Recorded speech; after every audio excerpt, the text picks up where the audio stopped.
ऐसी बुक जो American jail में पढ़ना मना है, क्योंकि इस बुक में कुछ ऐसे टेक्निक्स लिखे हुए हैं जो किसी भी इंसान को बहुत पावरफुल बना सकता है। मैं बात कर रहा हूँ द 48 लॉज ऑफ पावर की। तो चलिए इस बुक के कुछ इंपॉर्टेंस लॉ को सीखते हैं। Always say less necessary. बकवास करना काफ़ी आसान होता है, लेकिन अपने जुबान पर लगाम लगाना काफ़ी मुश्किल। अगर आप बहुत ज़्यादा बोलते रहेंगे तो कभी ना कभी बेवकूफ़ी वाली बात कर देंगे, जिससे आप कभी ना कभी फंस भी सकते हो। इसे एक स्टोरी से समझते हैं। एक बार एक राजा एक मुजरिम को फांसी देने का हुक्म दिया। राजा के आदमियों ने जैसे ही उस मुजरिम को फांसी के फंदे पर चढ़ाया, उसी वक्त फांसी का फंदा टूट गया और वो मुजरिम जमीन पर गिर गया। उस वक्त फांसी का फंदा टूटना ऊपर वाले का चमत्कार माना जाता था और अक्सर उस मुजरिम को छोड़ दिया जाता था। ये बात राजा के आदमियों ने राजा को तुरंत बताया। राजा उस मुजरिम को छोड़ने ही वाला था, तभी राजा के मंत्री ने राजा के आदमियों से पूछा कि वो आदमी जमीन पर गिरने के बाद कुछ कह रहा था क्या।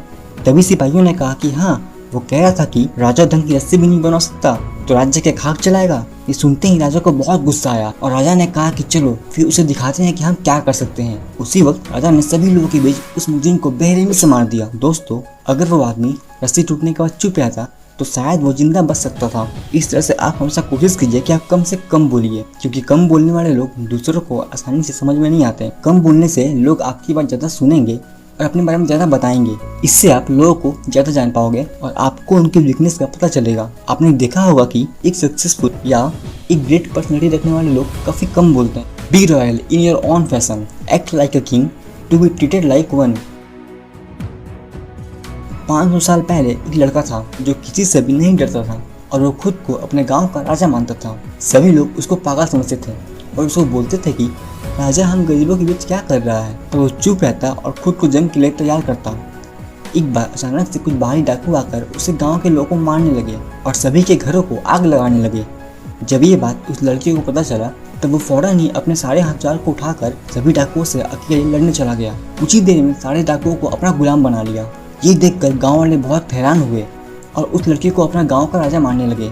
वो लड़का गाँव का राजा इसलिए बन पाया क्योंकि उसके सारे एक्शन राजा वाले थे। उसने खुद को पहले ही राजा मान लिया था और जब गांव का ऐसा हाल देखा तो वो एक राजा की तरह अपनी प्रजा को बचाने के लिए सारे डाकुओं से अकेले लड़ने चला गया। अगर वो लड़का ऐसा सोचता ही नहीं कि वो राजा है तो वो कभी भी राजा नहीं बन पाता। रॉबर्ट ग्रीन भी इस बुक में यही कहना चाहते हैं कि अगर आपको किसी चीज़ का लीडर बनना है तो पहले आपको खुद को ये मान लेना होगा कि आप एक बेस्ट लीडर हैं। Crush your enemy totally. 15th century में एशिया के नॉर्थ में दो दोस्त रहते थे, युंग एंड संग।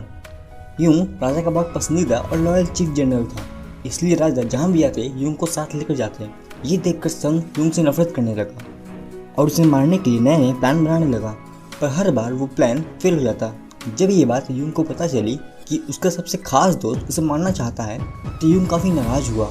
राजा का चीफ जनरल होने के कारण राजा ने युंग को ये मौका दिया कि वो संग को मार दे या फिर उसे अपने राज्य से बाहर निकाल दे। युंग राजा की बात मानकर सिपाहियों के साथ संग को मारने चला गया। जब युंग संग को मारने ही वाला था तभी युंग को रियलाइज होता है कि संग मेरा बचपन का दोस्त है और मैं इसे बस इतनी सी बात के लिए कैसे मार सकता हूँ।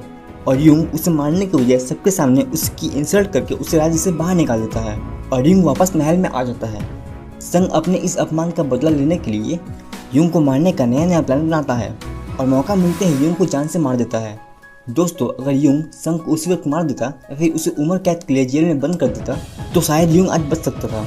रॉबर्ट ग्रीन भी इस लॉ के जरिए कहना चाहते हैं कि अपने दुश्मन को कभी भी जाने मत दो, उसे पूरी तरह से ख़त्म कर दो। अब इसका मतलब ये नहीं कि आप उसे जान से मार दो। क्रश का मतलब होता है कि आप अपने दुश्मन को इस तरह से बर्बाद कर दो वो दोबारा आपको नुकसान ना पहुँचा पाए।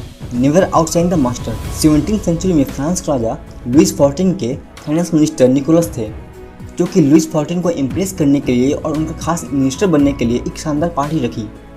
उस तरह की पार्टी आज तक किसी ने भी नहीं देखी थी और उस पार्टी में सभी बड़े बड़े लोग को इनवाइट किया।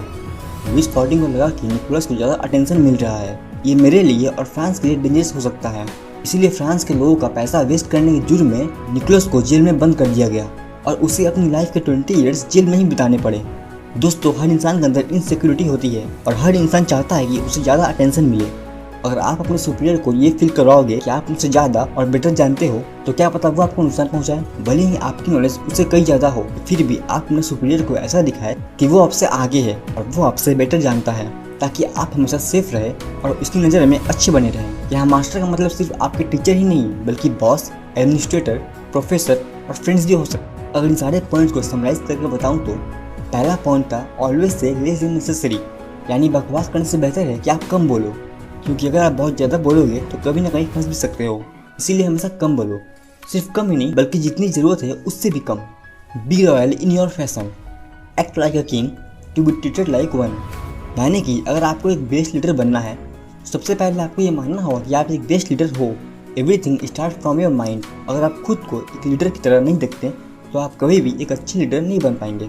तीसरा पॉइंट था ट्रस्ट योर एनिमी टोटली। इस पॉइंट में हमने जाना कि अपने एनिमी को कभी भी दूसरा मौका मत दो, क्योंकि अगर आप अपने दुश्मन को दूसरा मौका देते हो तो ज़्यादा चांस है कि दूसरी बार वो आपको नुकसान पहुँचाए। हमारा चौथा और आखिरी पॉइंट था नेवर आउटशाइन द मास्टर, यानी कि आप अपने सुपीरियर को ऐसा फील कराओ कि वो आपसे आगे है और आपसे बेटर जानता है, क्योंकि तभी आप उनकी नज़रों में अच्छे बने रहोगे और वो आपको नुकसान भी नहीं पहुंचाएंगे।